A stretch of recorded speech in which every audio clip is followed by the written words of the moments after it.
Ibrahim Traoré wrote one letter, and within minutes, it left South African President Cyril Ramaphosa speechless, live, with the whole continent watching. What message could be so raw, so unfiltered, that it cuts straight through political walls and into the heart of Africa itself?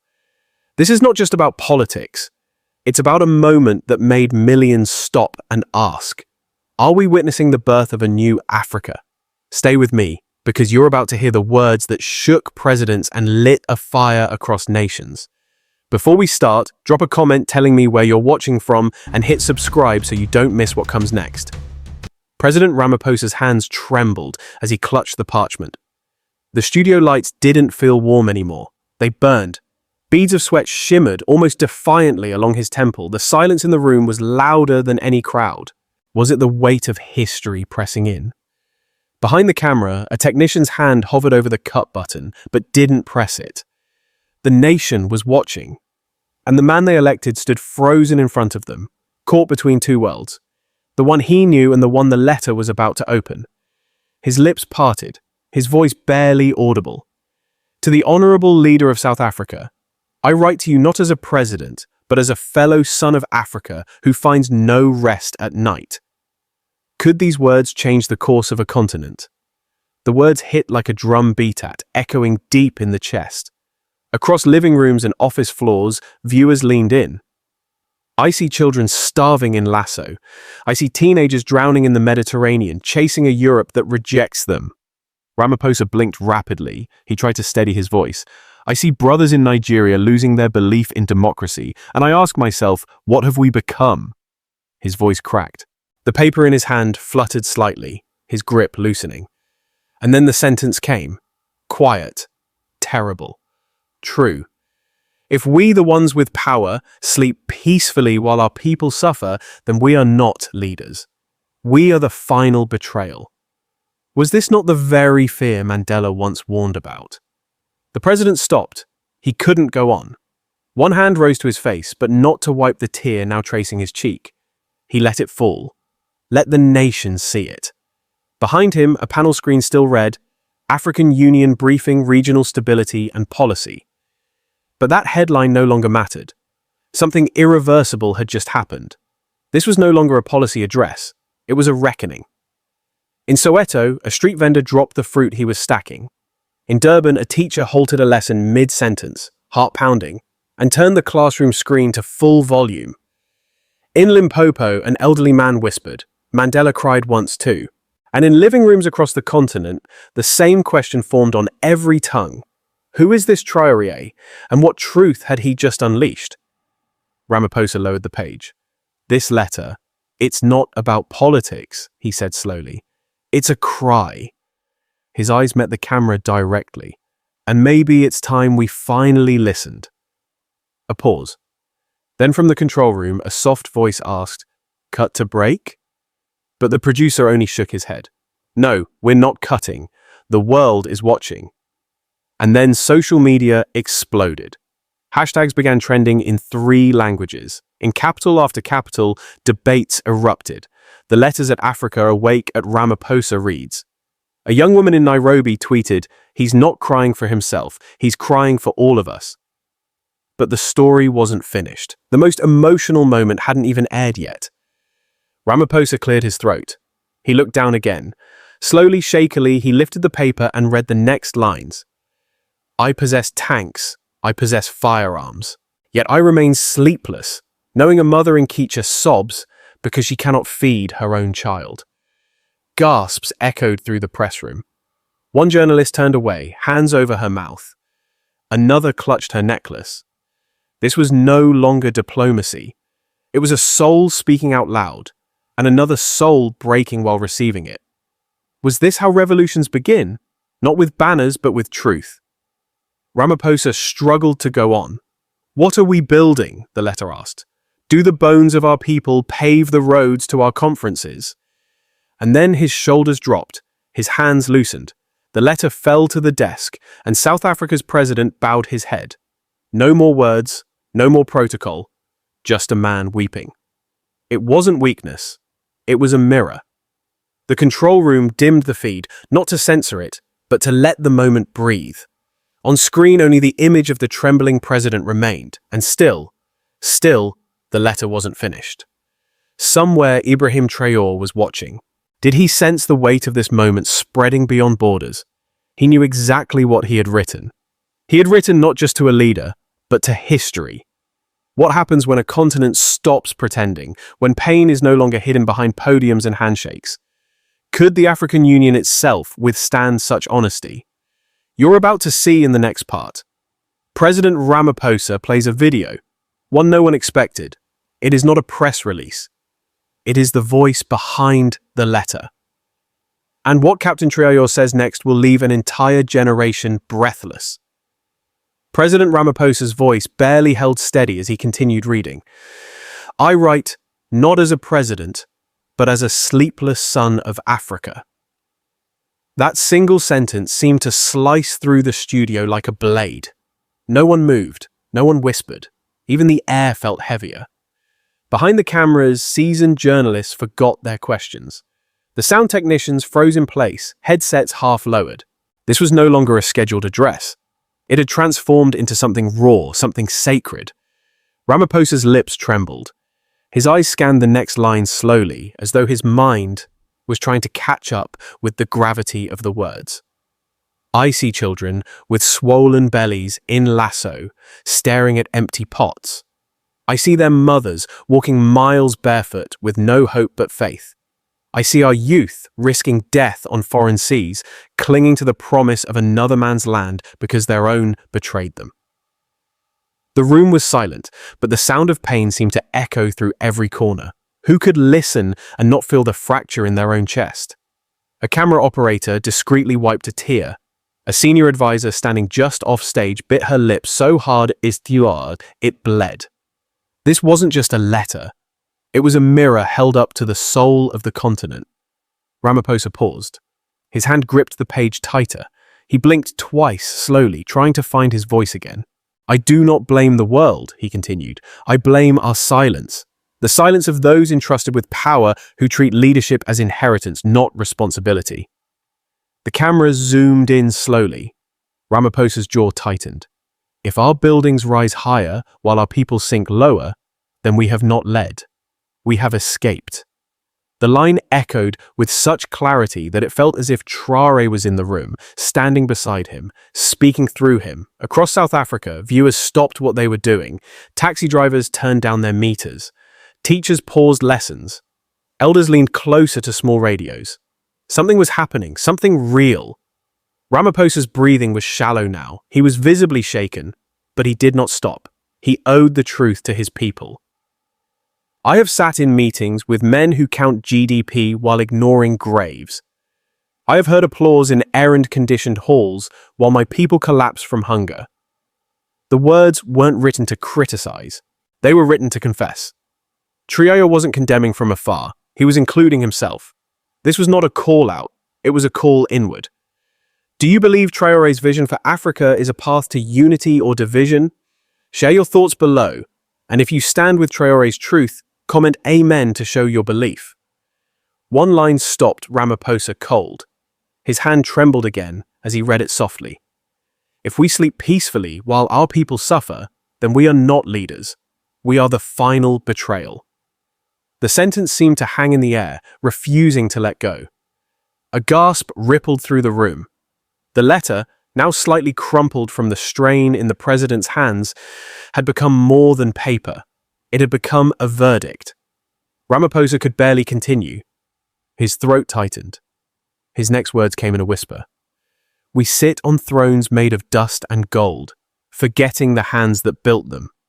We make speeches about unity while we sign deals that divide us. The weight of that truth pressed into every listener like a stone on the chest.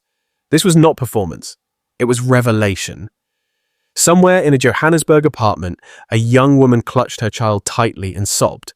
In a hospital in Durban, an elderly nurse stood frozen in the hallway, tears slipping down her face as the voice from the TV pierced her. In Khayelitsha, a street vendor turned his cart toward the screen in a shop window and simply stared. They were watching a man unravel, not from scandal, but from truth. Ramaphosa's voice cracked again. We honor heroes after they die, but abandon the living. We build statues while children sleep on the street. One of the cameramen, a man who had covered dozens of political events, slowly lowered his lens and just listened.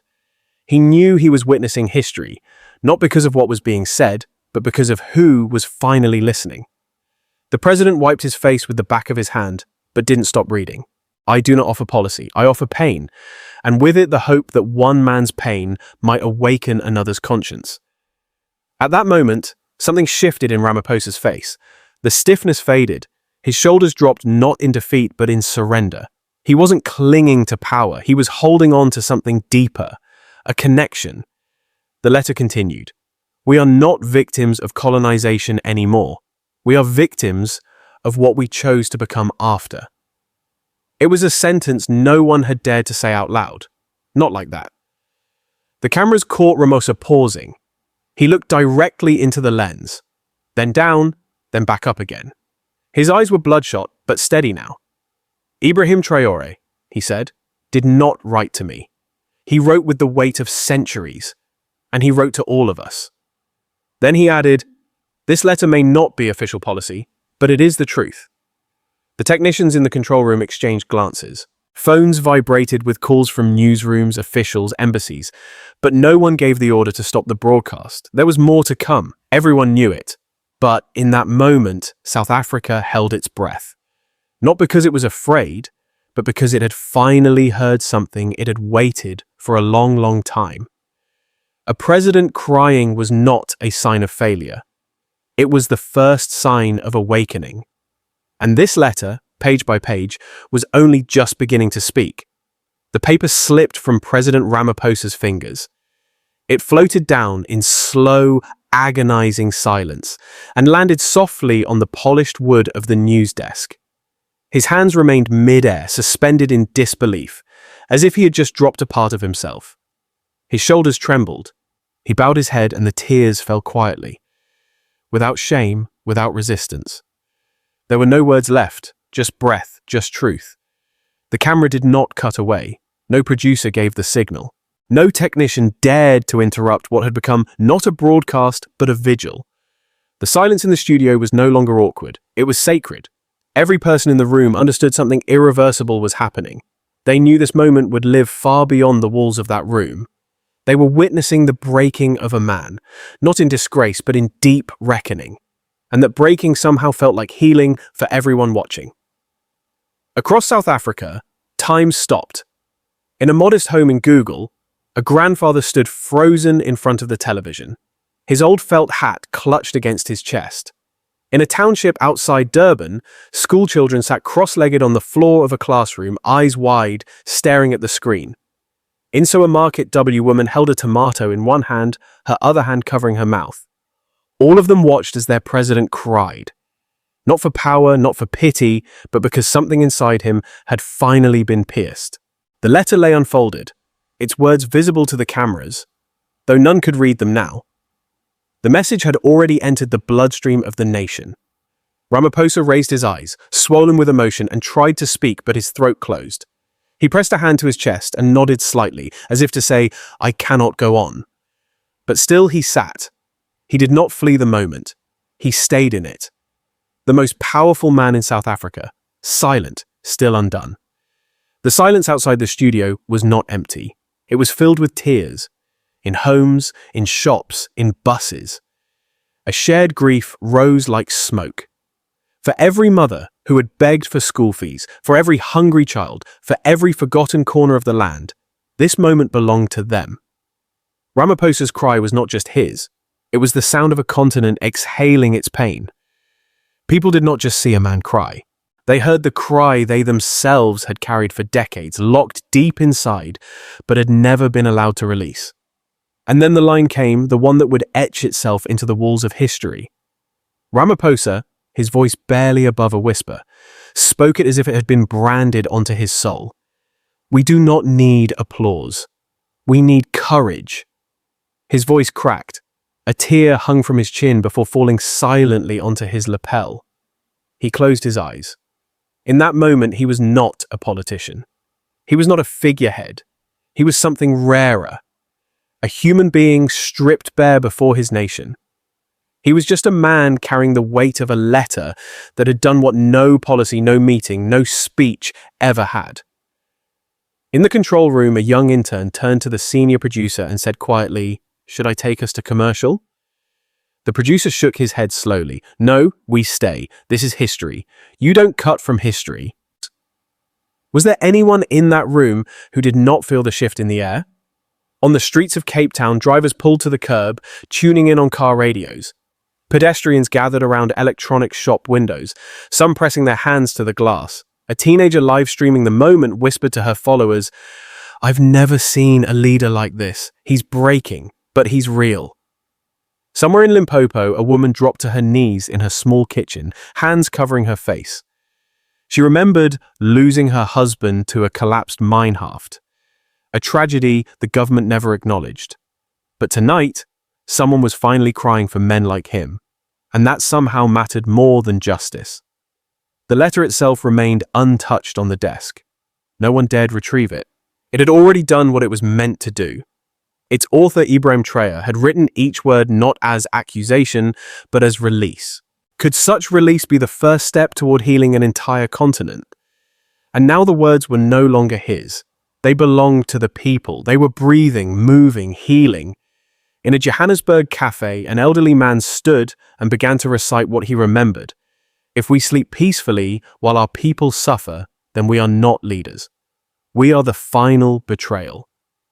A woman nearby echoed softly, "We do not need applause. We need courage." And around them, strangers nodded. They had never met, but they now shared the same rhythm in their chests. Ramaphosa sat still, hands folded, face wet with tears. The camera held, the nation held with it. Some viewers reached for their phones, not to scroll, but to call loved ones.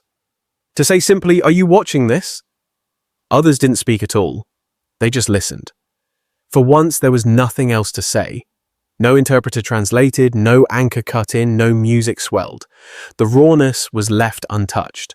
It had to be, because for the first time in years, Africa wasn't watching someone pretend to lead. It was watching someone remember why they had been chosen too. And was that not the very essence of leadership Mandela dreamed of? The echo of Traoré's words had filled the country like a storm, but not the kind that brings destruction. This storm was the kind that tears away what is dead and lets something living grow. And deep in that silence, millions understood something that no broadcast had ever made them feel before. Leadership was not about showing strength. It was about feeling the pain and still choosing to carry it. Ramaphosa sat in silence, his shoulders heavy as if holding the weight of every unheard cry. The letter still rested near his hand. His eyes stared into nothing. Breath shallow, mind clearly lost in a storm that had no name. For a long moment, the studio didn't move. No one dared speak. The country hung on a thread, waiting for what could possibly come next. After watching a head of state unravel in front of them, slowly, Ramaphosa straightened his back. He reached for the microphone in front of him and pressed a button with trembling fingers. His voice was raw, stripped of any authority, but steady. "There is something else I must show you," he said. He sent a message, not just to me, but to all of us. He turned his gaze toward the control booth. "Play the tape." The studio lights dimmed. The screen behind him flickered to life. A single image appeared. Ibrahim Traoré. Not in uniform, not at a podium. He was seated alone in a simple room. The background was plain, the lighting soft. He wore no insignia, no badges, just a loose traditional African shirt and a steady, unshaken expression. Was this the moment when a single face could speak for millions? He looked into the camera, not past it, not around it, but through it, as if he was speaking to each viewer personally. His voice came softly, yet every syllable hit like thunder. "To the people of South Africa," he began, "and to my brother, President Cyril Ramaphosa, I did not write that letter to offend you. I wrote it because I am tired. Tired of silence. Tired of pain that no one wants to look at. Tired of watching my people beg for dignity that should have been theirs at birth." The room stayed quiet, but hearts across the country began to pound. In classrooms, students leaned forward instinctively. In clinics, nurses stopped pushing medicine carts to hear him better. On factory floors, workers stood still, watching screens mounted near time clocks. Trio continued, "I am tired of African pain being invisible. We are a continent of mothers who bury children, of fathers who disappear into mines, of young minds lost to seas and silence." He paused just briefly, letting the weight of the moment settle.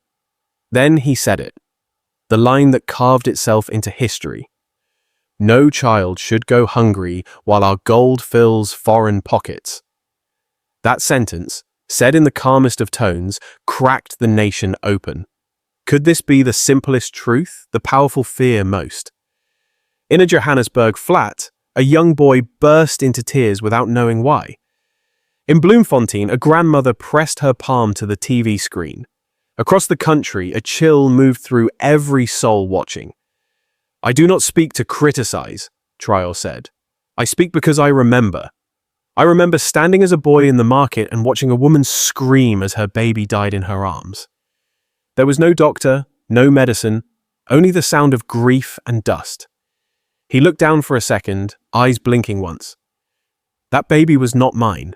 But she could have been, and if we keep leading as if she never mattered, we will lose everything." Ramaphosa didn't blink. He stared at the screen as if trying to memorize every word, every breath. Behind him, the studio was locked in stunned silence. No one moved, no one whispered, no one even adjusted their cameras. This was not a video message, it was a confession. A wound laid bare in public. "I am not perfect," Traore said. "I have made mistakes, but I cannot lead while pretending that everything is fine because it isn't. Our people are not just suffering. They are losing hope. And when hope dies, nations follow." His words came without bitterness. There was no condemnation in his voice, only sorrow and resolve braided tightly together, like a drumbeat of conscience. "And so I wrote to you," he said, turning his gaze even more directly to the camera, "not because I wanted change from South Africa alone, but because I believed South Africa was strong enough to help lead that change." He paused again. "You are not alone in your struggle. None of us are. But the longer we pretend that our silence is diplomacy, the more our people will bleed in peace." Was this the moment when the unspoken truths of a continent were finally set free? A young woman watching from a commuter train pressed her fingers to her lips, tears streaming quietly down her cheeks. A construction worker stopped hammering and stood with his hard hat against his chest. Across border towns, across languages and time zones, the message found its way into hearts that had long been numb. Then in the softest tone yet, Traore said, "Africa is not broken. She is bruised, and her healing will begin the day her leaders stop whispering and start feeling." The screen began to fade slowly to black, but not before Traore said one final thing. "This is not a war cry. It is a wake-up call. And could there be any clock louder than the one running out on injustice? And the clock has run out." Silence fell again. In the studio, in the nation, in the continent. No one moved. No one dared. The screen was black, but the message had taken root.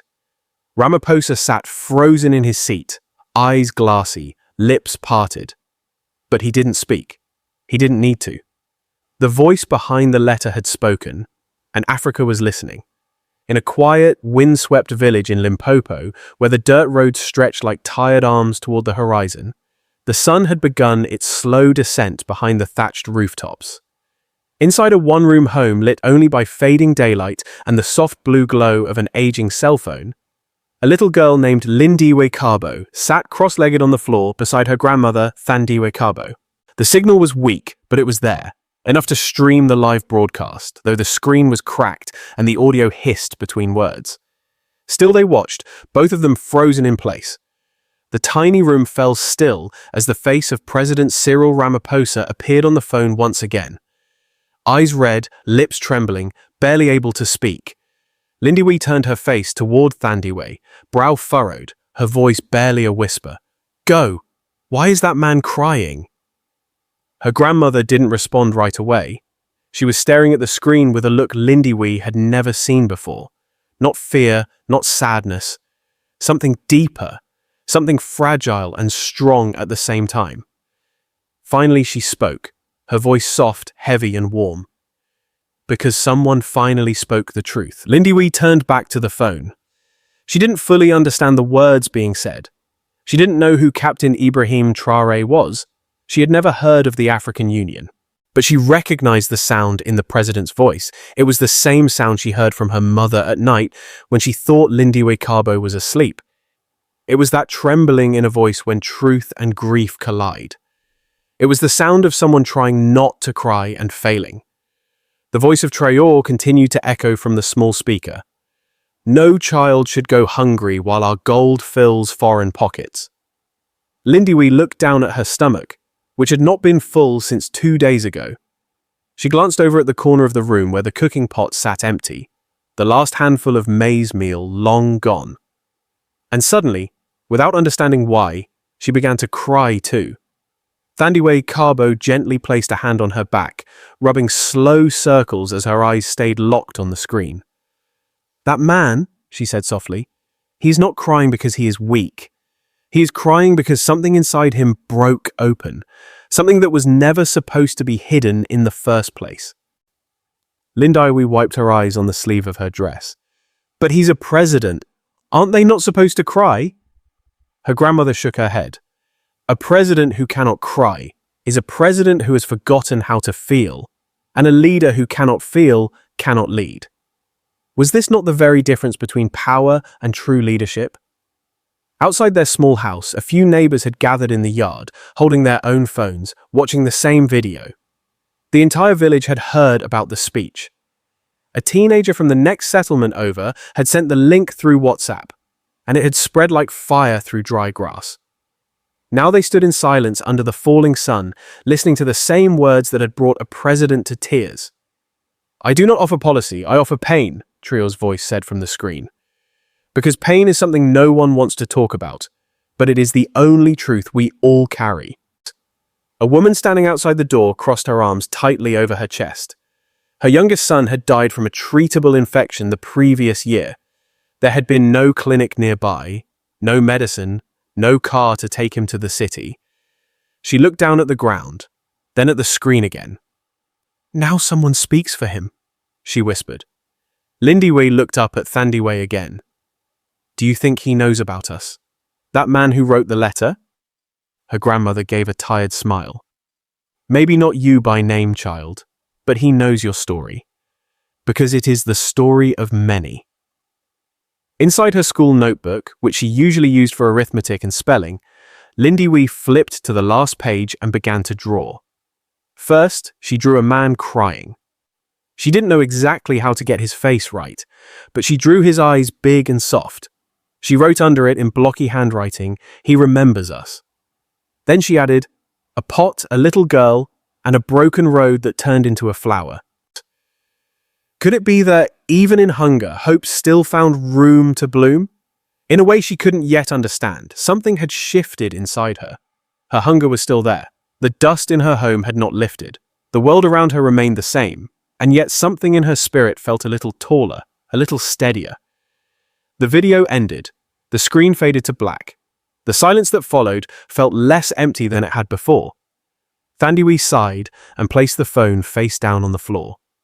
Outside, the neighbors slowly drifted away, their faces unreadable, but their steps a little slower, a little heavier, as if they were carrying something they hadn't expected to find. Lindiwe curled against her grandmother's side. "Go. Will the crying stop?" "No," her grandmother said gently. "Not yet. But maybe now the listening has begun." Far from Limpopo, in homes big and small, from Mata to Mafiang, children, just like Lindiwe Kabo, sat with elders watching the replay of Traore's message. They did not all understand the politics. They did not know the names, but they knew what it meant to hear someone speak their truth out loud. And deep inside those homes, as tears flowed and breath caught in throats, a silent question began to rise. If a man can cry for us, can we begin to believe we are worth crying for? Was this perhaps the beginning of a new kind of history for Africa? By dawn, South Africa was no longer waking up. It had not slept at all. The clip of President Ramaphosa breaking down had already been shared over 20 million times across platforms. But more than the tears, it was the letter, Traore's letter, that had ignited something no one could have predicted. It moved not through algorithms, but through hands, through whispers, through the ache of people who had long given up believing words could matter. In Johannesburg's inner city, vendors who usually sold fruits and cigarettes began handing out folded sheets of paper. They had printed the letter themselves, copied in bulk at overnight kiosks. Some used their last rand to do it. When asked why, one of them replied, "Because people need to read this with their own eyes. They need to feel it on paper." School teachers across Gao placed their lesson plans aside. Instead of teaching math or grammar, they asked students to sit in silence while they read the letter out loud. In one township, a teacher's voice cracked. Midway through a sentence, she paused, apologized, wiped her eyes, then continued. When she finished, a boy in the back raised his hand and asked, "Mom, why didn't we learn this before?" In a Durban clinic, a young nurse with aching feet and tired eyes pulled out her phone and streamed the audio over the intercom system. Patients waiting in line turned their heads slowly, not quite sure what they were hearing. As the words played, "Africa is not broken. She is bruised." A woman with swollen ankles clasped her hands together and whispered a prayer. Could that prayer have been for both her own life and for the soul of the continent? The nurse didn't know if she was praying for herself or for the continent, maybe both. Taxi drivers rolled down windows and turned up the volume. The letter was now a soundtrack. In the crowded minibus taxis that carried workers to factories and domestic jobs, Traore's voice replaced the usual morning music. No one complained, no one asked to change it. Instead, silence fell inside those taxis. People listening, nodding, staring out windows with wet eyes and clenched jaws. In Soweto, a group of teenagers sat huddled around a single phone, heads pressed together, listening to the words again and again. One of them, a boy who rarely spoke in school, said softly, "It feels like he's talking to my father." Another replied, "It feels like he's talking to all our fathers." Even children who didn't fully understand the words felt the shift. In a primary school in Kimberley, a little girl who'd watched the broadcast with her mother drew a picture of a man with tears and a golden sun above his head. Beneath it, she wrote, "We can start over." Her teacher found the drawing and couldn't bring herself to erase it from the board. It stayed there the entire day. In Toria, government offices were oddly quiet. Staff showed up but hovered around screens. Some printed out copies of the letter and stuck it to their office walls. Others placed it beside family portraits as if trying to remember that both things, their children and their conscience, deserved equal space. Everywhere, something subtle began to bloom. It was not revolution. It was recognition. Was this recognition perhaps more dangerous to complacency than any protest? People weren't shouting yet. They were breathing. For the first time in a long time, many felt like they had been named, acknowledged, seen. In a Johannesburg apartment complex, a mother of 3 posted a short video. Her eyes were swollen and her voice shook. "I cried with my president last night," she said, "because for once I felt seen. Not as a number, not as a vote, not as a problem, just seen." Within hours, her video passed 1 million views, but it wasn't the numbers that mattered, it was the comments. Thousands of them. People from across the continent saying, "Me too." In Cape Town, a muralist began sketching the outline of Traore's face across the side of a burned-out building. He didn't ask for permission. He just started painting. Around the outline, he scribbled lines from the letter. "We do not need applause. We need courage." Could a wall, once charred by fire, now carry the spark of hope? As he worked, children gathered around to watch, offering bits of chalk, clapping softly as the shape took form. By mid-morning, local radio hosts had set aside music rotations to play excerpts of the letter on air. They read it slowly with reverence, sometimes pausing to explain a word or phrase to their listeners. Call-ins flooded the lines. One elderly caller said, "I never thought I'd live to hear someone speak like that again. I thought we buried those voices." And it wasn't just South Africa. In Lesotho, small community groups began holding late-night discussions. In Botswana, pastors quoted Traore from their pulpits. In Zambia, university students shared the PDF across dormitories, debating what the words meant for their generation. It was as if the entire region had been holding its breath for decades, and now a single letter had cracked open the lungs of a continent. In one coastal town, a group of fishermen stopped their work and listened to a Bluetooth speaker playing Traore's voice. One of them said quietly, "He's not crying for attention. He's crying because he remembers." And that was the difference. The people could tell. This was not a speech for cameras. It wasn't a polished PR stunt. It was memory. It was pain with a spine. And once that kind of truth enters a people's bloodstream, it's hard to extract. What no one expected was how far the ripple would travel. The story of a president crying had already crossed borders. But the letter, its rhythm, its ache, its honesty, was beginning to touch something deeper. Not just minds, but memory. And memory, when awakened, does not sleep again. Was this awakening the start of something unstoppable, or just the first spark before another silence? At first, the world assumed the letter was a private communication, a heartfelt gesture from one African leader to another, a rare emotional appeal that had somehow spilled into the public eye by fate or accident.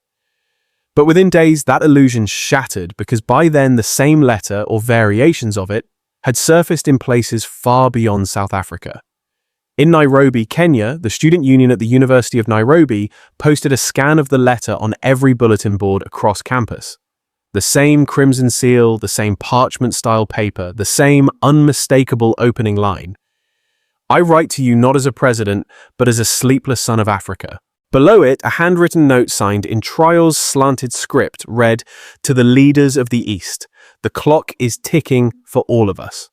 Word spread quickly. Students gathered at night beneath campus lamplights, holding candles and reading the letter aloud. Some cried. Others simply stood in silence, fists clenched by their sides. It didn't take long before the vigils spread beyond campus walls. In city squares and rural towns, young people lit fires, passed out copies, and whispered the now famous line, "We do not need applause. We need courage." In Accra, it was not the students who responded first. It was the artists. Murals began to appear overnight on overpasses, water tanks, and school walls. Images of Ibrahim Traoré, not in uniform, but in soft traditional clothing, hands open, face stern but warm. Surrounding him were painted words in English, Twi, and Or. "Let us build a great Africa." Could art now be speaking louder than speeches? One artist, interviewed while still clutching a spray can, said simply, "We've waited too long for a voice that doesn't speak for power, but for people." A cafe owner in Kumasi printed the letter in full and framed it on the wall beside a faded photo of Kami and Nkrumah. Customers came in and stared at it, murmuring the words as if reading sacred scripture. "Do the bones of our people pave the roads to our meetings?" a man read aloud. He placed his coffee on the counter and whispered, "He's not just talking to presidents, he's talking to all of us." In Tanzania, radio hosts debated the letter line by line on air, inviting callers from across the country. One elderly farmer from Abaya called in and said, "I don't understand all the politics, but I know the sound of honesty. That man speaks with his ancestors beside him." The host paused, then replied, "And with every farmer, mother, and child too." Even in regions not directly named in the original broadcast, the letter arrived like a spark in dry grass. In Kigali, Rwanda, a group of genocide survivors gathered in a small library and read the letter together. Some wept openly, others nodded slowly in recognition. One woman who had buried her entire family in 1994 said quietly, "This is the first time since then I've felt seen by someone not asking for money, not selling us pity, just truth." The African diaspora was not silent either. In Paris, London, New York, WhatsApp groups and community centers filled with conversation. African immigrants, many of whom had left home chasing safety or opportunity, now found themselves sitting with a strange feeling, longing and belonging. Could this letter be stitching together a fabric that decades of speeches had left in tatters? For once, the continent was not making headlines for conflict or collapse. It was making headlines for conscience. By the end of the week, the African Union could no longer pretend this was just a South African media moment. They issued a quiet statement noting an increase in public civic engagement following recent inter-Afan correspondence, but it was too late to contain. The letter had already passed through borders, both physical and emotional. In Addis Ababa, the seat of the AU itself, a group of young interns working late in the communications office printed the letter and pinned it to the elevator doors. Below it, one scribbled in pen, "If you won't read this, at the top, we'll read it from the ground floor up." In Lagos, Nigeria, the youth gathered in mega orchards and mosques to discuss the message. Imams quoted from it during Friday prayer. Pastors referenced it during Sunday service. "What are we building?" they asked their congregations. "And are we building it with feeling?" In Cotonou, Benin, a market woman with calloused hands and no formal education spoke to a journalist in her native Fawn.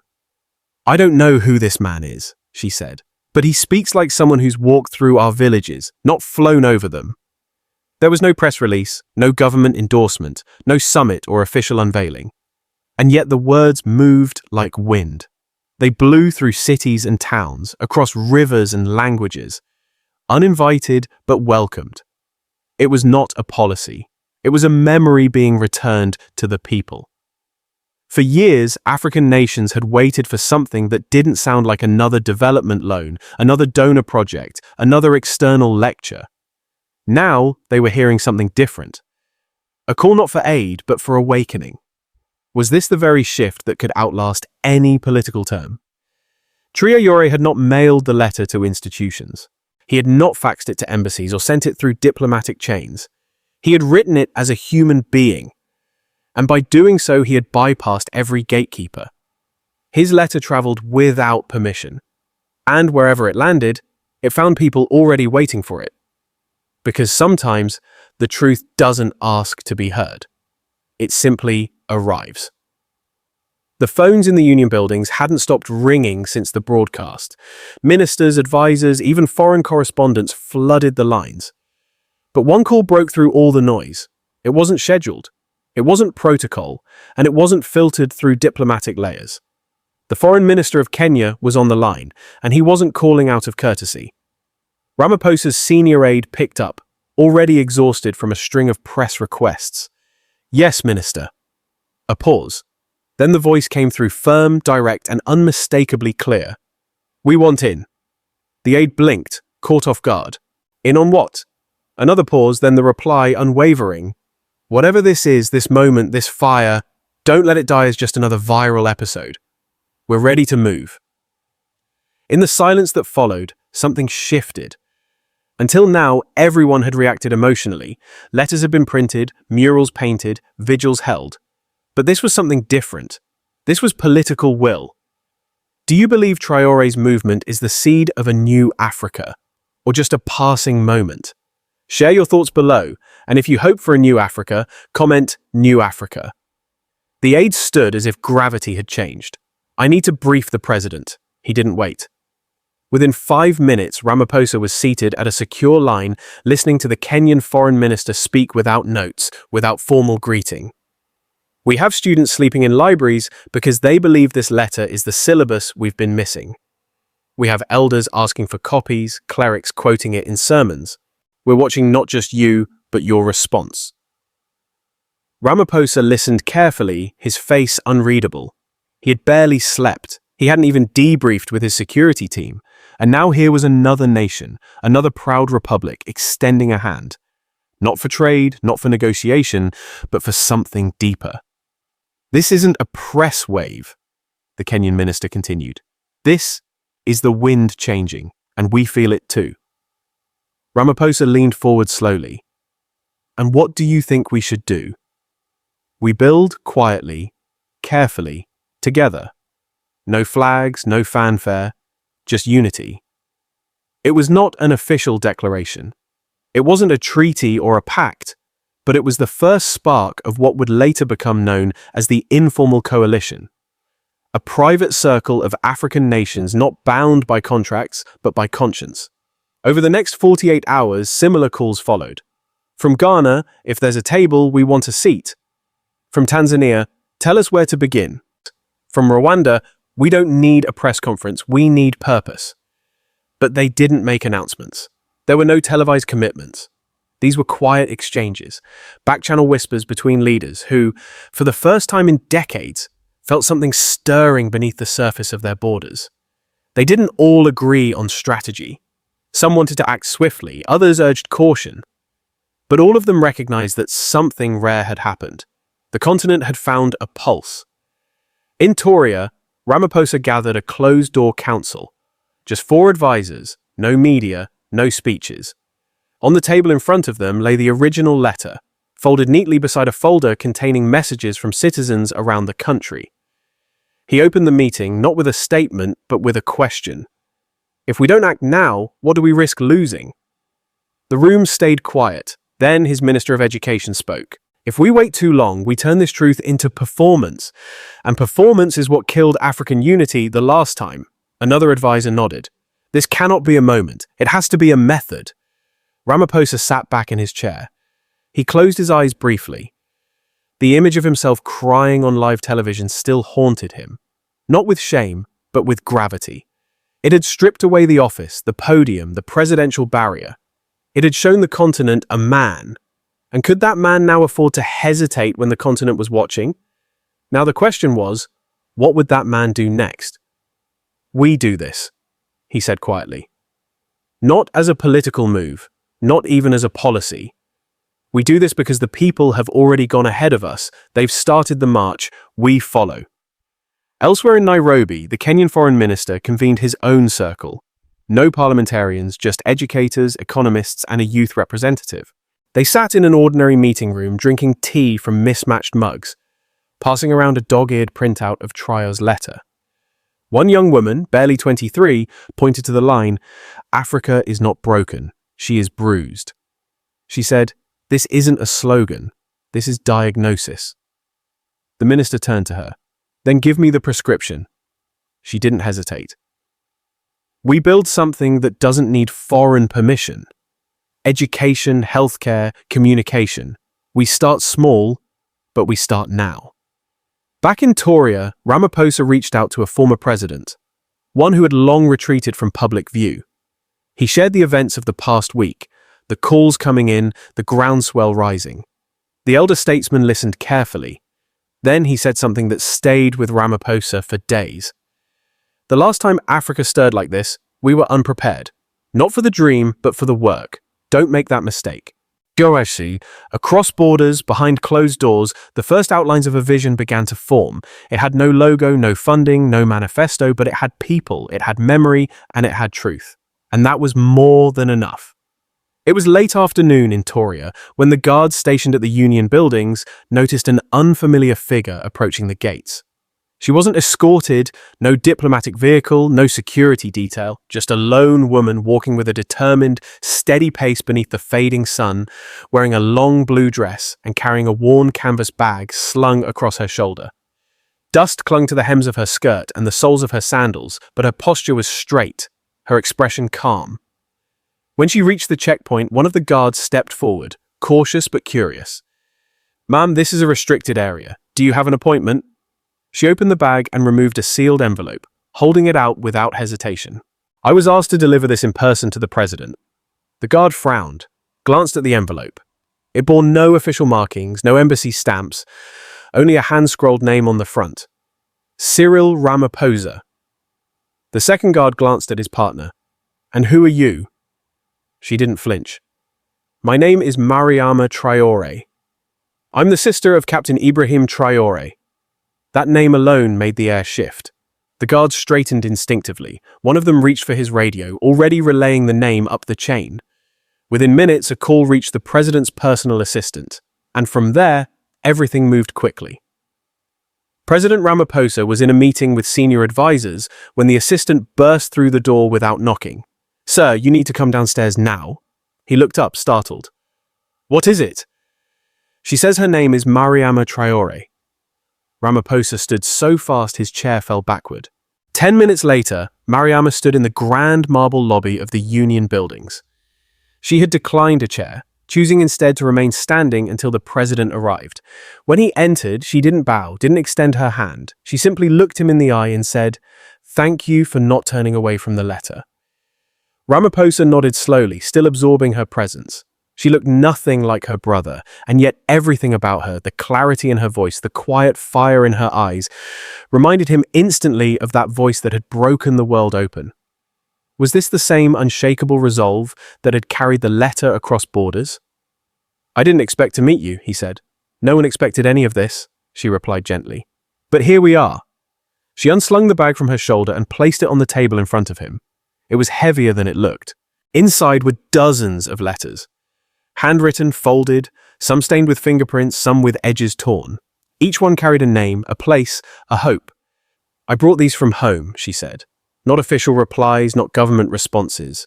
These are from children, farmers, teachers, women, people who watched your tears and saw their own." He opened the first one. The handwriting was uneven, scrolled in pencil. It read, "I live in Bobo. I never thought a president would cry for us. Please tell him we believe in South Africa. We believe in him." He opened another, this one from a mother. "When my daughter heard the speech, she asked me if the world was changing. I didn't know how to answer, but I told her maybe it's starting." Ramaphosa read them in silence, letter after letter. Each one a voice, a testimony, a plea. How often had leaders in history been handed such raw, unfiltered belief? He had never held anything like this before. Not reports, not petitions. These were not political statements. They were confessions of belief. Mariama stood quietly watching him. "My brother told me before he wrote the letter, he spent 3 nights walking the edge of our village alone. He said he was looking for the right words, but they wouldn't come until he thought of the children first. Not the governments. The children." Ramaphosa looked up. His voice was hushed. "I've read thousands of speeches in my life. I've given hundreds. But none of them have done what that letter did." Mariama gave a faint smile. "Because none of them bled." The silence that followed was thick with memory. Ramaphosa gestured to the chair across from him. "Please sit." She did slowly, her shoulders finally relaxing after hours on the road. She reached into her dress pocket and pulled out one last note.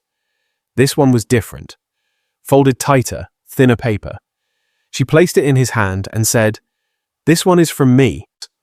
He opened it. "My father passed away as a farmer. We never thought his son would become a voice for the continent, but I believe in my brother and I believe in you too. Not because of what you've said, but because of what you felt. History doesn't need heroes, it needs honesty." Ramaphosa folded the letter carefully, reverently, and placed it in his breast pocket. "I didn't bring a solution," Mariama said, standing. "I brought dust from the roads that raised us and the voices of those who still walk them." He walked her to the entrance himself. As she stepped back into the sunlight, the security team stood aside without question. She turned once before leaving and said, "Whatever happens next, remember this. The people are already ahead of the governments. Don't make them wait again." Then she was gone. But her dust remained, and so did the letters. A weight not of burden, but of trust. Trust handed over in torn paper and trembling ink. Trust South Africa had never asked for, but had somehow now been given.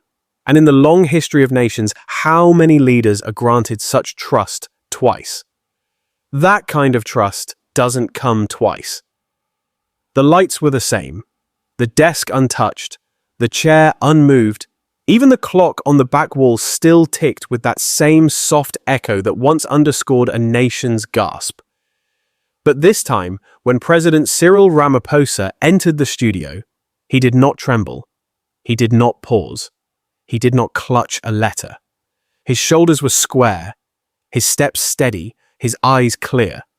Exactly 21 days had passed since the moment the world watched him weep. 21 days since the letter from Captain Ibrahim Traoré broke open something. Not just in him, but in millions. And tonight, he had returned to the place where it all began.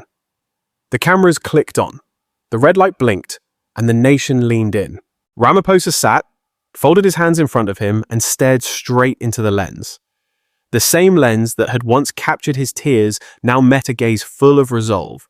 No teleprompter, no advisors, no prepared script. "My fellow South Africans," he began, 21 days ago, I opened a letter that broke something in me. not because it was cruel, but because it was true. Behind him, the screen lit up. Bold white letters over a deep earth-toned background. Africa Rising, an invitation to build. I didn't know, he continued, how much I had been carrying until those words landed in my hands. Words written not with malice, but with memory, not with anger, but with ache. The silence in homes across the country was heavy once again, but it was not the silence of fear. It was attention, hunger, the kind that only truth can feed. I cried that night, he said plainly, and many of you cried with me, but tears are not weakness.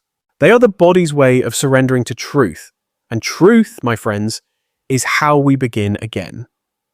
He paused only for a breath, then he pressed forward. In these past 3 weeks, I've read your letters. I've met with elders, youth leaders, workers, farmers. I've heard the words you've written, the songs you've sung, the murals you've painted. I've seen Traoré's letter pinned on school walls, posted in taxis, held by children too young to understand every word, but old enough to feel its weight. He reached into his breast pocket and removed a folded sheet of paper. The same note Mariama Traoré had handed him days before. His fingers smoothed the creases gently. This is from his sister, he said. She came here alone with no cameras, no press, carrying only dust and dreams. And in that moment, was he not holding more than paper? Was he holding the conscience of a continent? She gave me this, and with it a question. Will we let the people lead, or will we keep pretending we know where we're going? Ramaphosa lowered the paper. His eyes did not blink. Today I say this. South Africa accepts the invitation, not just to read, not just to cry, but to build. A murmur rippled across every living room. People sat up straighter. Some gasped softly, others simply nodded, as if they had been waiting for these words to land on their doorstep. We will stand as co-leaders in the Pan-African coalition. We will not wait for others to dictate our future. We will not consult the same hands that have for decades held our resources tighter than our dignity. We will walk forward, not behind Europe, not behind America, but beside Africa. Could this be the first time in generations that such words were spoken without apology? The screen behind him flickered now, showing images of unity. Young engineers in Kigali, female farmers in Accra, children holding hands across a broken border fence in Niger. We will begin by sending not only our officials, Ramaphosa said, but our healers, our builders, our teachers, not those trained to sign documents, but those trained to mend wounds. We will share our knowledge, our water, our seed, and more than anything, our will. His voice grew firmer, no longer the tone of a man recovering from emotion, but of one standing on its shoulders. There will be no grand unveiling, no parade, no flag planted on new soil. The work will be quiet, but it will be real, and it will begin now. The camera lingered on his face as he leaned slightly forward. Ibrahim Traoré reminded us that leadership is not inherited. It is earned again and again in the way we respond to suffering, to silence, to soul. He wrote one letter, and in that letter, he gave us something we didn't know we needed: a mirror. Another pause. The air was thick with it. I looked into that mirror, and I did not like what I saw. But I did not look away. He stood up slowly, pushing the chair back behind him. The camera widened. His final words landed like anchors in the sea. This is not a speech. This is a beginning. The screen faded to black. Just the words remained. Africa Rising. No anthem, no applause, just a continent listening to itself. And finally, answering back. The broadcast ended without fanfare. No panel discussion followed. No government press release interrupted the silence. The screen faded to black, and the image of President Cyril Ramaphosa's final words, Africa Rising, hung in the air like the last breath of a hymn. But it wasn't silence that followed. It was movement. Within hours, the wave began. Not loud, not choreographed, but inevitable. In Lusaka, Zambia, a group of university students walked out of their morning lectures and gathered in the courtyard. They carried nothing but handwritten signs, some torn from notebooks, some scribbled with charcoal. They didn't chant, they didn't shout. They simply walked together, shoulder to shoulder, through the streets of the city. People joined them, shopkeepers, teachers, the unemployed, mothers holding babies. No one asked what the march was called. They didn't have a name. Only a sentence passed between them like prayer. If unity is our burden, then division is our curse. Was this the kind of phrase that history clings to long after speeches fade? In Addis Ababa, the capital of Ethiopia, university halls were suddenly packed. Students stood in corridors, on stairs, on tabletops, debating the meaning of the letter, the speech, the moment. Professors cancelled lectures, not out of protest, but out of respect. Instead, they opened their classrooms for public discussion. Students led the sessions. They read Traoré's letter line by line. They dissected Ramaphosa's broadcast with the intensity usually reserved for constitutional law. One professor, an elder in the Department of History, whispered to a colleague, "This feels like the day we realized we had a country." In Bamako, Mali, the streets were filled with the scent of fresh dough and warm dust. Market women had gathered in the square. They wore their colorful wraps, babies on their backs, hands on their hips. But they weren't selling today. They were singing. "We bake our own bread now," they chanted. The rhythm caught like wind through a dry field. The words weren't metaphor. They were memory reclaiming itself. They carried no banners, no party colors, no revolutionary slogans. Only that single phrase painted onto cloth, cardboard, even stitched into aprons. If unity is our burden, then division is our curse. The phrase had traveled faster than any press wire. No one printed it officially. It had no author, but it showed up everywhere. Chalked onto school walls in name, etched into wood signs outside homes in Kigali, carved into the back of a bench in Abidjan. It wasn't just the streets that stirred. Across villages and towns, people met at wells, under trees, around cooking fires. They didn't speak in urgent tones, but with a kind of sacred seriousness, usually reserved for funerals or births. They spoke about land, about learning, about what it might mean to no longer wait for someone else to fix what they had inherited, broken. In Harare, Zimbabwe, a group of former liberation fighters met beneath a faded flag. They passed around a copy of the letter and said nothing for 15 minutes. Then one of them, long silent, murmured, "We fought for sovereignty. Now we must fight for self-respect." In Dar es Salaam, schoolchildren performed a skit during assembly. One child played Traore, another played Ramaphosa. The rest played the people. They surrounded the leaders not to praise, but to remind. "You don't walk ahead of us," they said in unison. "You walk with us." The teachers wept quietly at the back of the classroom in Yaoundé, Cameroon. Church choirs replaced their closing hymn with the chorus of Traoré's speech, "No child should go hungry while our gold fills foreign pockets." They sang not with protest, but with gospel. Congregations rose to their feet. No political party had called for this. No policy had triggered it. There was no manifesto, no charismatic figurehead, no donor funding the signs. The movement had no bank account, no headquarters. It had no official name, yet its heartbeat carried the face of a man who had once cried on live television. The face of a leader speaking not from a podium, but from memory. And the face of the people, tired, proud, finally unafraid to be seen. In Gaborone, Botswana, a local journalist walked through the central plaza and asked passers-by, "What is this called?" An old woman responded, "It's not called anything." Then she smiled. "But I know what it feels like. It feels like waking up." By nightfall, hashtags began trending across African social media. "We are building. No more crumbs. Let Africa speak." But even those felt temporary. The real movement was on the ground. In the way mothers spoke to daughters, in the way farmers traded seed without middlemen, in the way teachers tore down old colonial maps and replaced them with blank outlines of Africa without borders so students could draw them as they dreamed. Wasn't this, in its quiet way, more powerful than any rally ever held?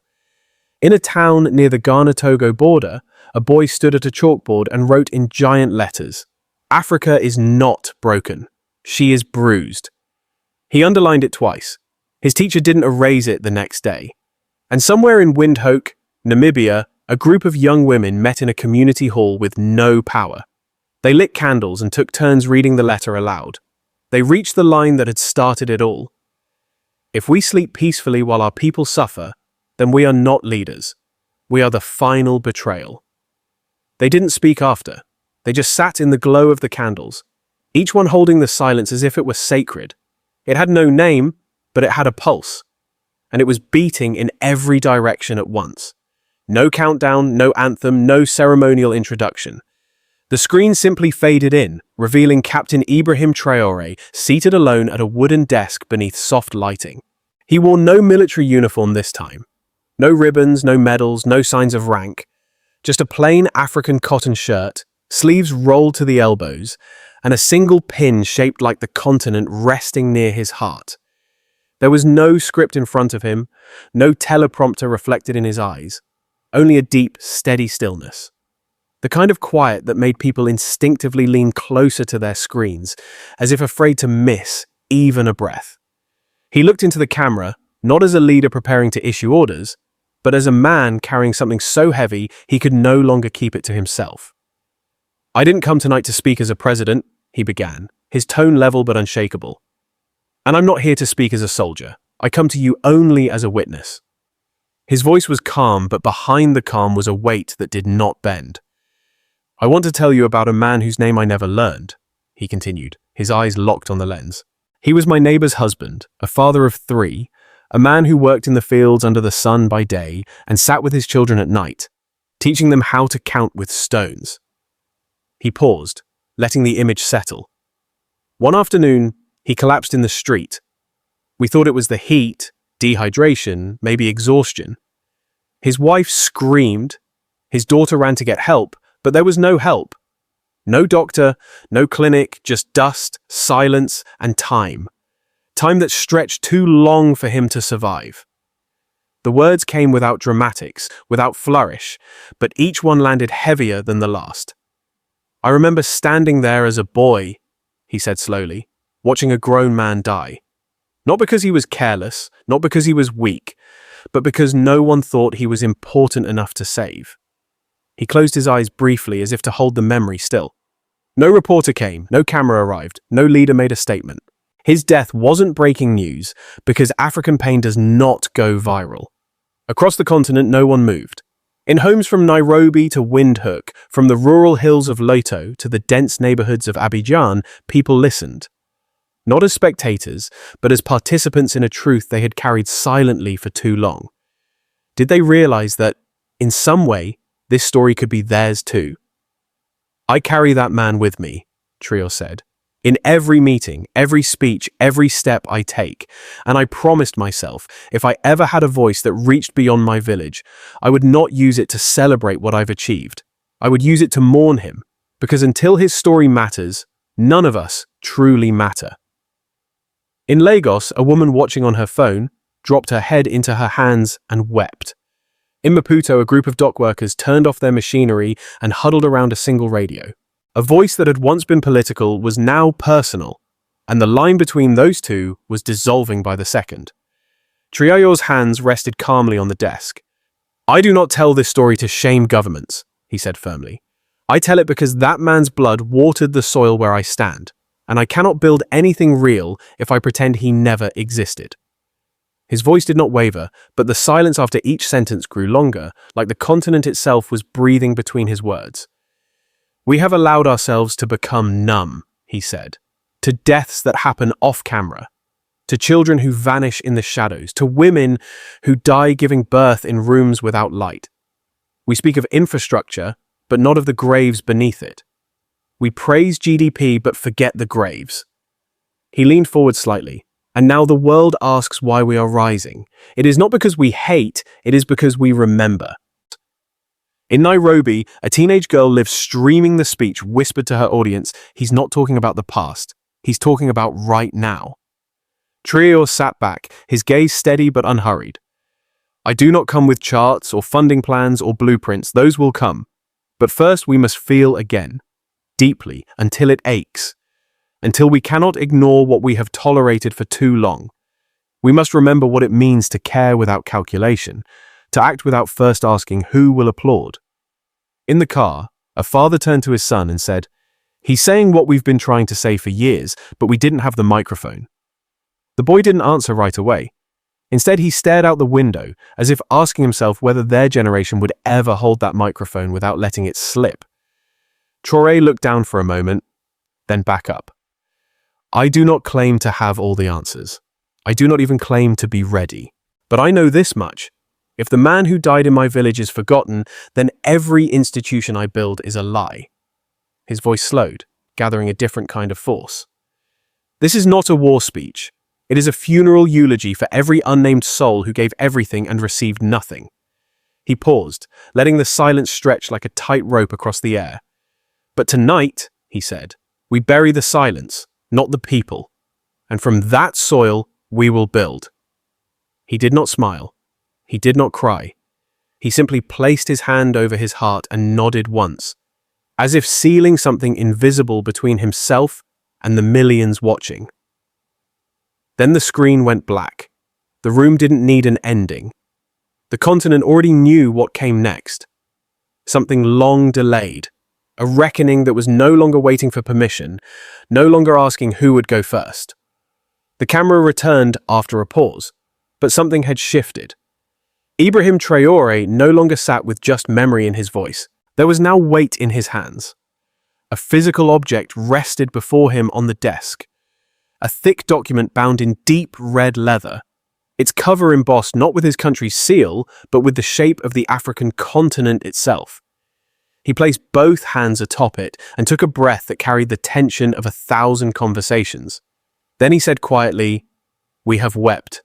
We have remembered. Now we build." He lifted the document slowly, letting the cameras capture its presence, not for dramatics, but for clarity. The world needed to see this was not metaphor, it was real.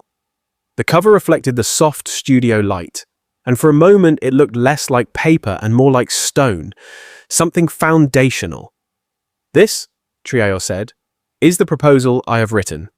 Not alone, but with voices from across the continent. Ministers, workers, elders, students, refugees, children.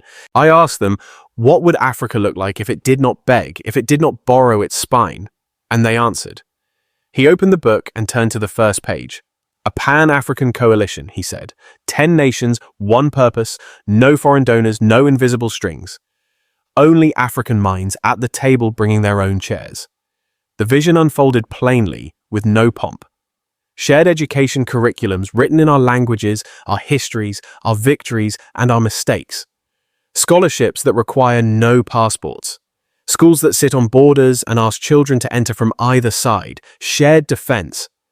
Not an army, but a promise that no coup will be funded. No neighbor abandoned, no soul sold. A network that speaks in code only we understand. Satellites built in Accra, tested in Kigali, launched from the Sahel, shared health. No more waiting for medicine shipments from distant countries. A continental manufacturing hub rotating leadership every 5 years, producing vaccines, equipment, and systems, with African research leading the protocols. Shared water agreements, not written by former colonizers, but by the children of the Nile, the Congo, the Zambezi, to protect what gives life and never again trade it for debt relief. Traoré flipped to the final section. His fingers lingered there, pressing lightly against the page as though weighing its truth. "No foreign aid," he said clearly. "We thank the world for what it has offered us. But what is charity without dignity? It is another word for control. We will work with the world, but not beneath it." He looked up. No puppeteers. The sentence lingered like a bell struck once and left to echo in the chest. The air inside the studio seemed to hold its breath, as if even the cameras were afraid to interrupt it. He did not need to name names. Everyone watching knew exactly which strings he meant. "We are not asking to start over," he continued slowly. "We are choosing to start with ourselves." In Addis Ababa, a retired African Union official leaned forward in his living room, heart pounding harder than he cared to admit. In Lagos, a political journalist abandoned his outline for the morning column and began typing furiously, wondering if he was documenting a policy shift or the first page of a new era. In Windhoek, a 12-year-old boy turned to his grandmother and asked, "Is this how countries get born?" Traoré pressed on. Some will call this naive. They will ask us where the funding will come from. But I ask, where did our current misery come from? It came fully funded, fully advised, fully imported. What has been native to us is not poverty, but possibility. We must stop calling ourselves poor when we have the richest soil, the youngest minds, and the oldest wisdom. He tapped the book lightly. This is not perfect, he said, but it is ours. It will evolve, it will be tested, but it is not theory, it is blueprint. He paused, then leaned in slightly. I will not live forever. None of us will. But if we build this together, Africa will. In Nairobi, a former minister wept quietly in his garden. In Johannesburg, a street cleaner on break watched the live stream on a co-worker's phone and whispered, "This is the first time I've ever believed a president meant me when he said we." Back in the studio, Traoré's hand rested on the open pages. His voice softened. I do not ask for blind faith. I ask for 1 year. 10 nations, 1 table, 1 seed planted. Let us be measured not by speeches, but by the lives we live. The camera did not pull away. The moment held. Traoré reached beneath the desk and lifted a second copy of the document. This one, he said, has no signature. It waits for those who dare. Then he rose from his seat and placed both copies side by side on the desk. One was his. The meeting that followed had no anthem. No flags waved, no translators whispered into earpieces. There was no red carpet, no podium, no grand procession. The summit of 10 African presidents took place under a canopy of acacia trees in the central highlands of Ghana, where the wind carried the scent of damp soil and the sky stretched wide and merciful. A long wooden table stood at the center of an open clearing, carved by local hands, smoothed by sand, stained with the oils of sun and rain. There were no microphones, no velvet chairs, only benches, simple and worn, meant to be shared. The leaders arrived without their entourages. No bodyguards stood behind them. No international media crews were permitted entry. No headlines had been issued in advance. The only documentation came from a young photographer from Accra and a small girl from a nearby village holding a notebook and a pencil so short it had to be pinched between 2 fingers. President Cyril Ramaphosa was the first to arrive. He shook hands quietly with the farmer who tended the land where they gathered. No cameras captured the gesture. Traoré came next, dressed in the same woven shirt he had worn during his second broadcast. Sleeves rolled, collar open, face calm. The others followed. Leaders from Kenya, Ghana, Tanzania, Benin, Rwanda, Uganda, Malawi, and Sierra Leone. Some wore traditional garments, others arrived in plain shirts. All carried with them no prepared speeches, only stories. There were no national flags on display, only a woven cloth that ran the length of the table, embroidered with simple words in Swahili, Zulu, Hausa, and Wolof. The soil remembers those who walk together. The meeting began not with announcements, but with silence. Each leader took a moment to look around the circle, absorbing the strangeness and the beauty of its president sitting without protocol, without hierarchy, without the scaffolding of performance. Traoré stood first, but instead of speaking, he retrieved the original letter from a leather pouch. The pages were worn now, the creases deeper, the ink slightly smudged where fingers had traced its lines too many times. He placed it gently in the center of the table. Then he spoke. This letter was written in isolation, he said, his voice low. But it was never meant to remain alone. It was not mine. It was borrowed from our people, from our ancestors, from every unrecorded death and every uncelebrated birth. And today I return it. He sat down again. The wind moved through the clearing, leaves fluttered. The president of Ghana was next. He stood, took a breath, and said, "When I read the letter, my mother called me. She's 90. She said it was the first time she'd heard a leader speak like a neighbor. She told me to answer." He paused, so I came. One by one, the others rose. A leader from East Africa told the story of a nurse who walked 10 kilometers each day to reach patients who paid her in vegetables because they had no cash. Another spoke of a child who had memorized the entire letter, reciting it in school as if it were scripture. "She is 10 years old," he said, "and she has more moral clarity than half our parliaments." Another shared the words of a mechanic in his country who said, "We don't need more roads. We need to know where they lead." The leaders did not talk about trade policy. They talked about memory, about the dreams their parents had, about the shame they had felt in recent years for letting promises rot beneath bureaucracy, about how the letter, unofficial, unsanctioned, had cut through everything they thought leadership meant. Ramaphosa's voice was steady when he finally stood. "That letter didn't break me," he said. "It returned me to myself."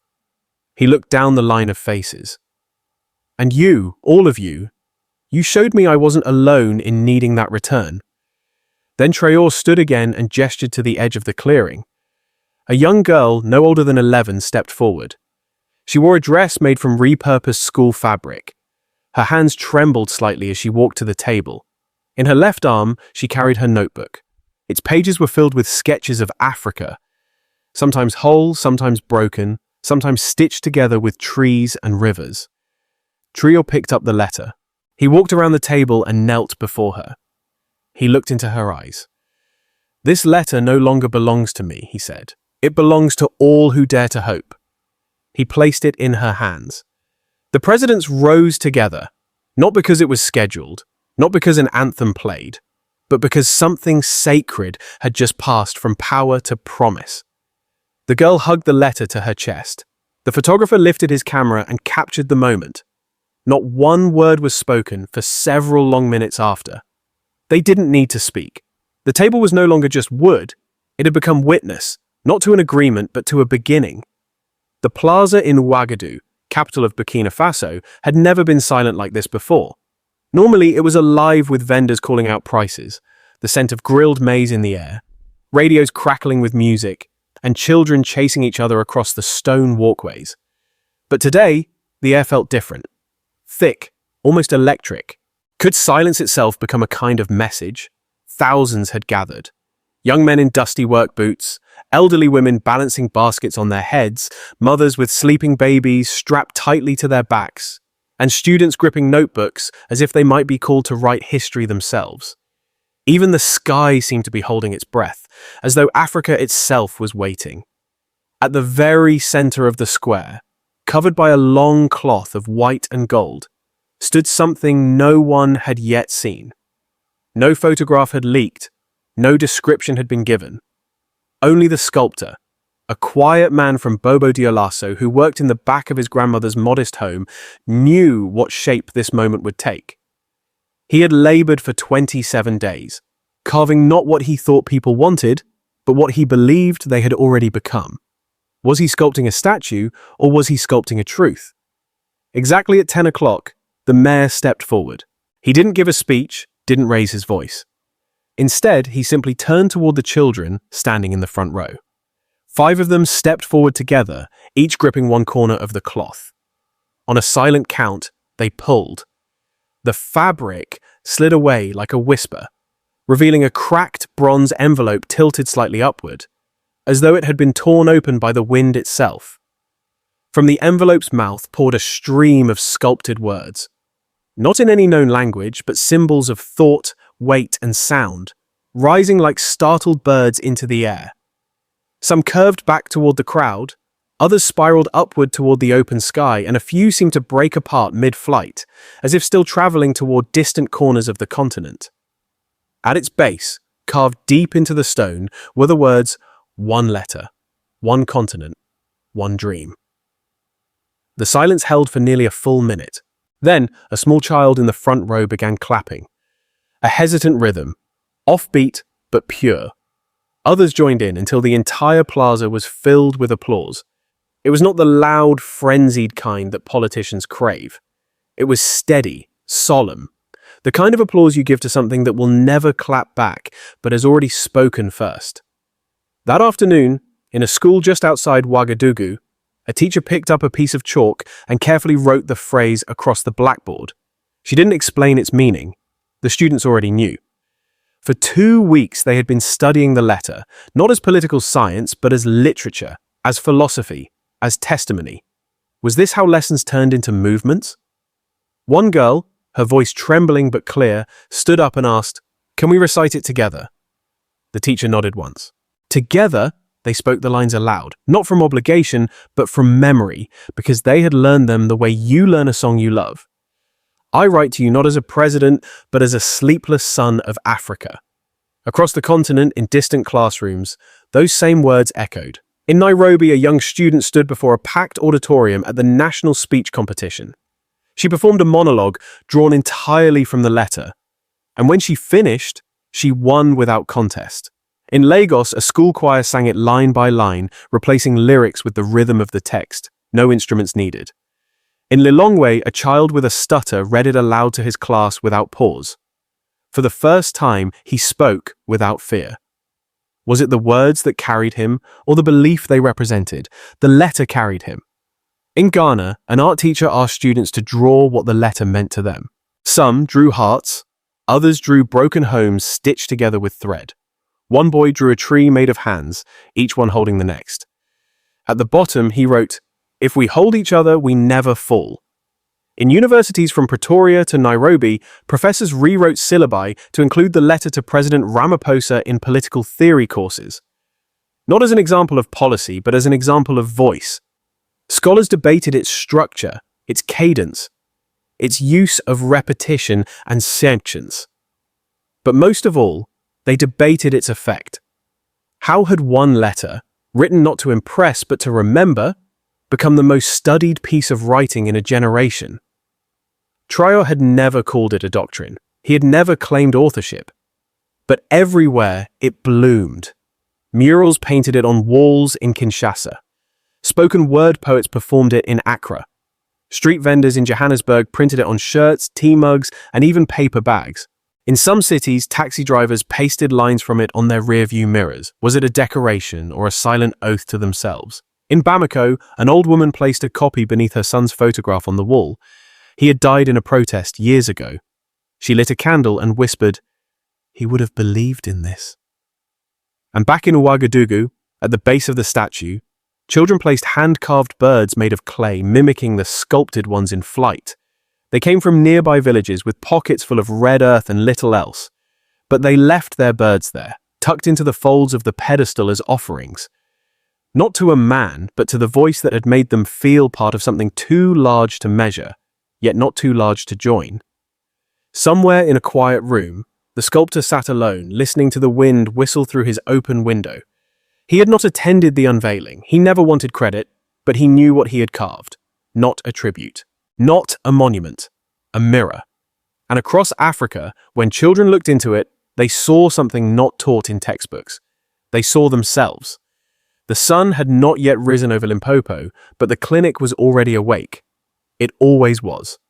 The power had flickered twice during the night, and a generator hummed weakly in the corner, barely holding on. The walls were thin, the floors cracked, but the nurses kept moving, steady, tireless. Nurse Thandi stood near the far end of the ward, cradling a newborn wrapped in clean linen. The baby had come into the world only 30 minutes earlier, lungs strong, fists curled, already fighting. Her mother slept now, exhausted but smiling in her dreams. Thandi leaned close to the baby's ear, her voice low and trembling but full. "You came at the right time," she whispered. "Africa is awake now." Was it a promise or just a prayer she dared to speak aloud? She didn't mean it like a speech. She didn't mean it like prophecy. It came out like breath, soft, honest, sacred. The kind of truth you don't shout but carry. 3 weeks ago, this clinic had been just another forgotten outpost, underfunded, overcrowded, dust blowing through cracked windows. There weren't enough supplies. But that morning, when Thandi had first played the audio of Traoré's letter aloud for the waiting patients, something had shifted. She hadn't planned it. She just needed something to fill the silence. But what followed filled more than the room. It filled people's eyes, their chests, their aching hands. Now the letter was posted near the entrance. A boy had rewritten it by hand on a chalkboard that usually displayed appointment times.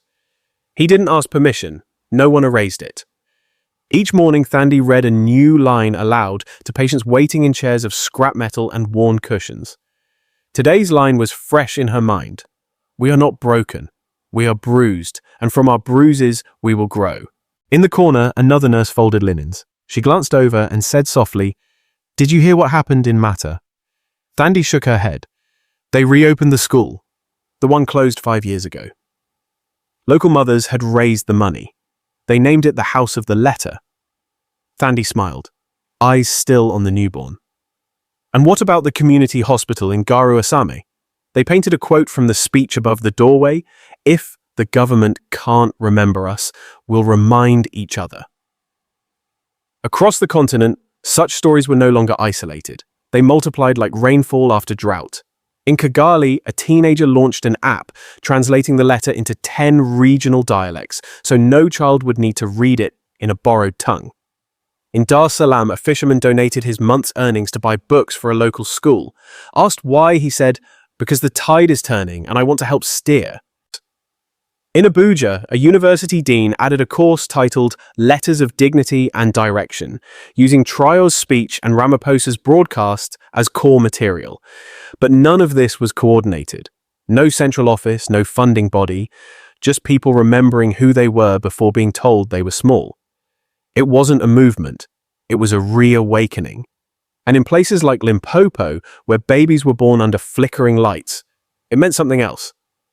It meant a nurse like Thandi could hold a child and believe their life wouldn't be shaped by scarcity alone. She looked down at the newborn again. "You won't have to be invisible," she murmured. "You'll be named." Outside the clinic, a mural had appeared 2 nights earlier. No one saw who painted it.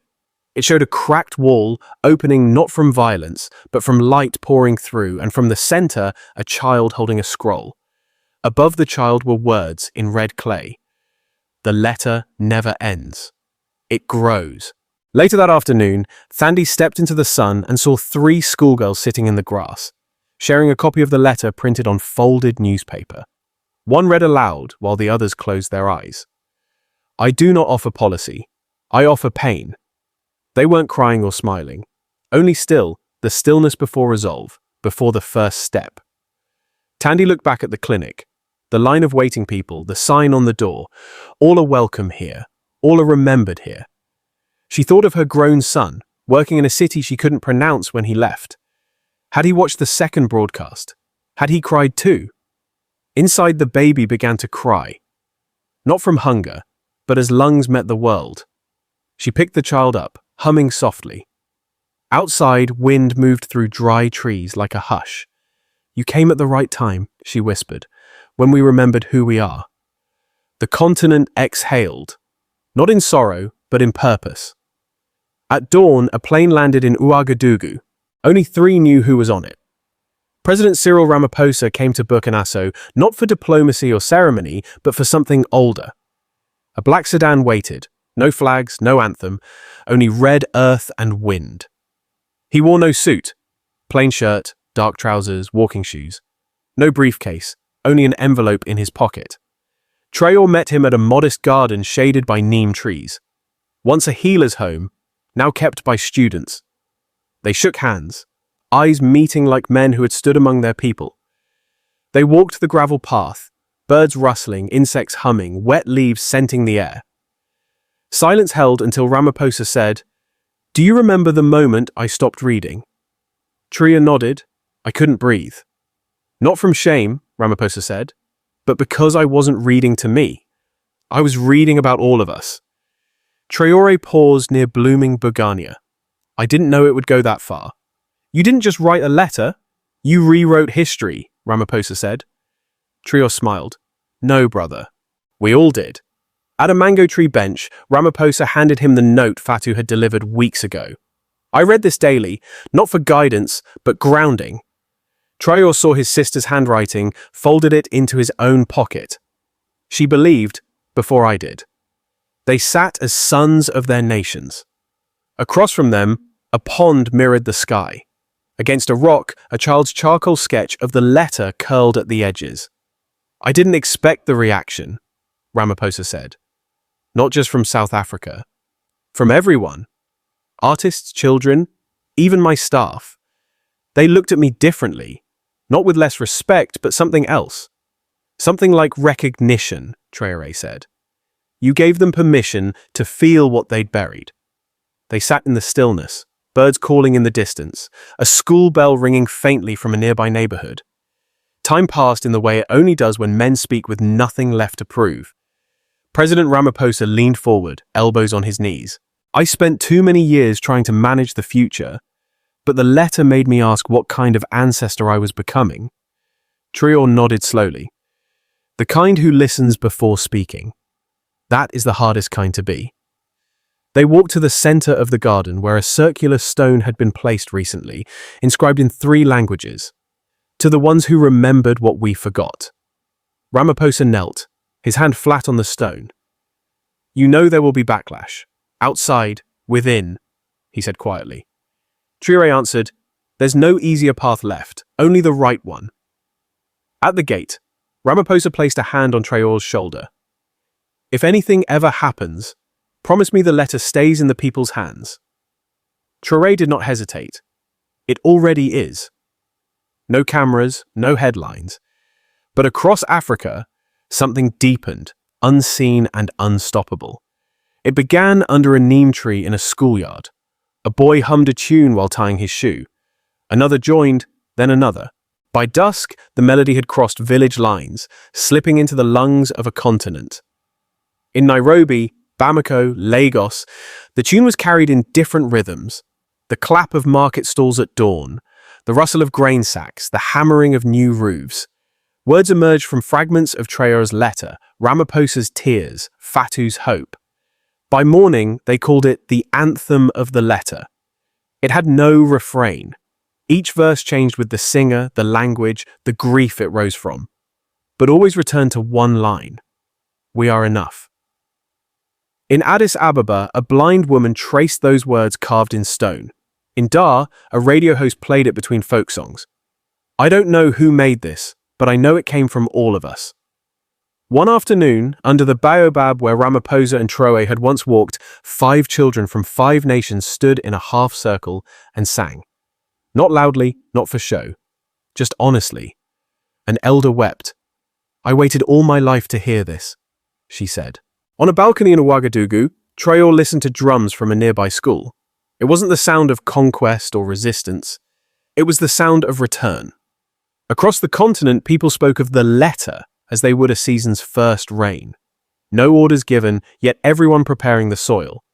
Burkina Faso, South Africa, Ghana, Rwanda. Each nation bringing its own seed. Historians might record it as politics. The people knew it was family. That evening, Traore wrote in his notebook, if one letter can make us stand still, one hand can make us walk together. And if we walk together, no one can make us forget who we are. The wind turned the page, but the words had already been carved into millions of hearts. If you were a child of Africa, would you wait for the world to shape your destiny or write the next chapter yourself as Traore has? Which is harder, taking back resources or taking back trust in one another? Could a self-reliant Pan-African coalition ever be more than a dream? Share your thoughts below. If you believe in Traore and in an Africa strong enough to stand on its own, write, we are enough. Like, share, and subscribe so you don't miss the next chapter of this story. Thank you for watching, and see you in the next video, where we follow the newest step in Traore's journey and the people still building Africa's future.